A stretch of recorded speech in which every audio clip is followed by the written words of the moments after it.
everyone. We are here with Dr. Roman Töppel. Hello. And today we talk about, was the Panther a medium tank or a heavy tank? And I should add here, all these recordings I do with Roman, basically I throw the questions at him. He gets them 5 minutes before because he doesn't have too much time. So these are all ad hoc answers. Yeah. So they're not up to usual lecture standards. Yeah, normally I would do research, but I have little time, and so you say, okay, please ad hoc questions, but the answers might be not perfect. Yeah. Okay, the medium Panther, medium tank.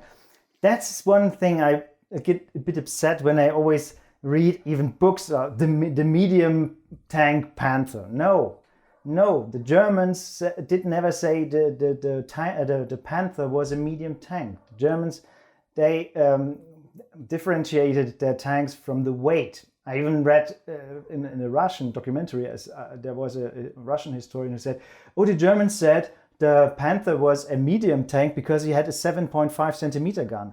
This has nothing to do with gun. Then the KV-1 would have been for the Germans a medium tank too. It's complete nonsense. But there are two levels. Okay, we have the tactical level and organizational level. We say the Germans have a light tank company, a medium tank company, and a heavy tank company. And these tank companies have different tactical and operational tasks. Yeah, and the medium tank company has the task of the operational breakthrough and stuff, and you have the medium tanks normally in the medium tank company. But when it comes to the weight, the Panther was a heavy tank. He was, I think, as heavy as the KV-1 or as heavy as the IS-2, and so you can't say this is a medium tank. But the Germans, they designed it for the medium tank companies, so that it was actually a heavy tank for the medium tank companies. But this has nothing to do with that, because we have even the case that in the light tank companies we sometimes have the Panzer III. Yeah, and you don't say the Panzer III is a light tank because it serves in the light tank company. So you have to be, it's a bit German, maybe over, you know. It's an extremely complicated topic generally to see this. For instance, if you look at artillery, you only have light and heavy. Yeah. Like the 105 is the light, and the 150 is the heavy one. And for the machine gun, it's even more complicated, because you have the same machine gun. You have it with a bipod.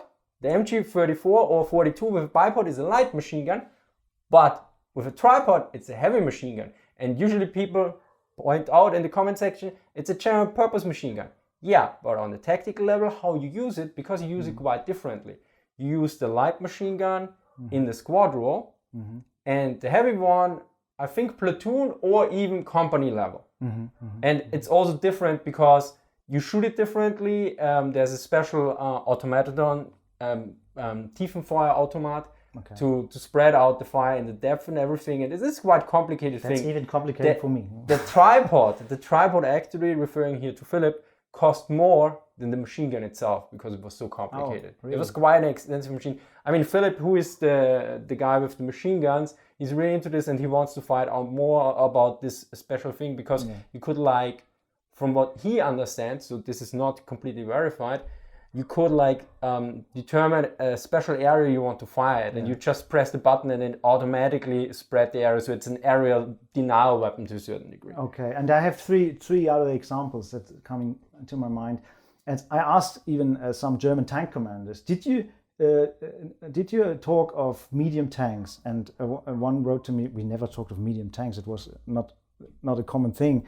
And second, what comes to mind is the Panzerjäger tank destroyers. The German had just the light tank destroyers, heavy tank destroyers, and the Jagdpanther, they said it's a heavy tank destroyer. So why should the Panther be a medium tank when they say the Jagdpanzer is a heavy tank destroyer? You say the last thing is about, it's very complicated, the anti-tank guns. You know, I found an interesting file, and the Germans there, they really had a differentiation between the light, medium, and heavy anti-tank gun. They said the 3.7 centimeter was the light anti-tank gun, the 5 centimeter Pak 38 was a medium anti-tank gun, and the 7.5 centimeter Pak 40 was a heavy tank gun. But then I found It's a very interesting document, and they say, please pay attention. We have these new medium anti-tank guns.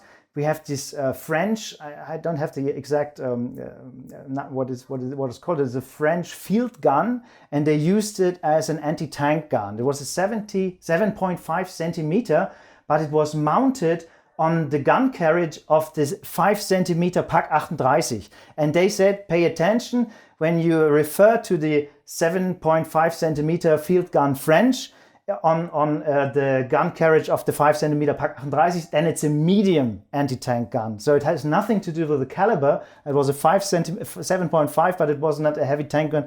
As you see, it has nothing to do with that. It's the weight and yeah. And it gets even more complicated because in some cases the terminology changed. For instance, the Jagdpanzer 38T, usually referred as the Hetzer, was originally, from what I remember, and I will put the exact source there in the description, in the Panzertruppen, they refer to it as leichter Jagdpanzer or leichter Panzerjäger, I think 38T, and then change it to Jagdpanzer 38T. So originally they called it light tank hunter 38T, and then they changed it to just, which was likely done to a certain degree for propaganda reasons or something, or to make everything more easier. And I think another issue is pre-war, I think there was, you mentioned that you were writing an article about the different names for the Panzers. That at one point the caliber was determining, but it was pre-war. Pre-war and very early, and yeah, I'm still collecting material, and I want to show how it changed the weight. At the beginning of the 1930s, they said a heavy tank is like more than 60 tons or whatever, and we don't have the heavy tanks and the independent British independent and whatever. And this changed, of course. The tanks were becoming more and more heavy, and so they changed the designation. But I want to write something at some point. But to sum things up, the Germans didn't make on the weight level. They didn't say really this is a medium or no, that's correct. They said okay, for the Panther, we stay with the Panther. The Panther was a heavy tank, but it was used in the medium tank companies. And to say the Panther was a medium tank is just wrong. And I prefer the Russian system because the Soviet system or the Russian system, it's very clear for the Second World War. They say above 40 tons, it's a heavy tank. Above, I think 20 or 18 tons, it's a medium tank, and below it's a light tank. That's very easy, so you never can confuse it, and they don't have the problem with medium tank companies and light tank companies. But this is the confusing thing that they used even heavy tanks in the medium tank companies and medium tanks in the light tank companies and stuff. Yeah. I mean, the big irony here is actually, if you look how the Germans named the Soviet tanks in their identification, they refer to them with the ton number first. Yeah. Like I think the 52 ton was the KV2 or 1. Yeah. And because recently in the archive I had the KV1, the KV2, the KV1C as they call it, and the T-34, and they had the big identification posters from front, back and the side, and it was like first the ton number and then how they called it.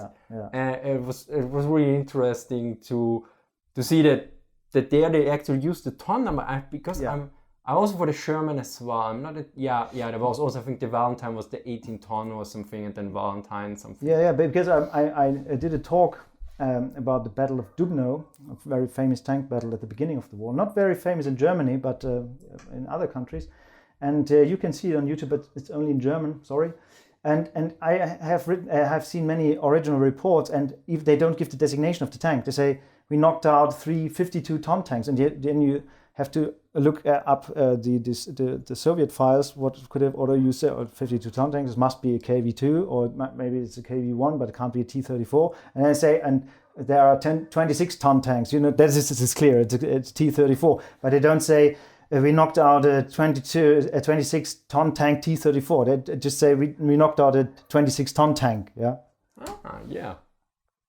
Well, anything to add here? Well, and also I found it quite interesting. For instance, in 1934, in the Truppenführung, in Troop Command, they have listed up the stuff, and they don't say this is Kampfwagen at all. They have Panzerkampfwagen, which are actually armored cars. So, but and then for the tanks, they call them just Kampfwagen, combat cars. Yeah. And then you read the description, they say, unlike the others, they are used in they can cross country and everything. And then they make the distinction between MG-Wagen and Geschützwagen and everything.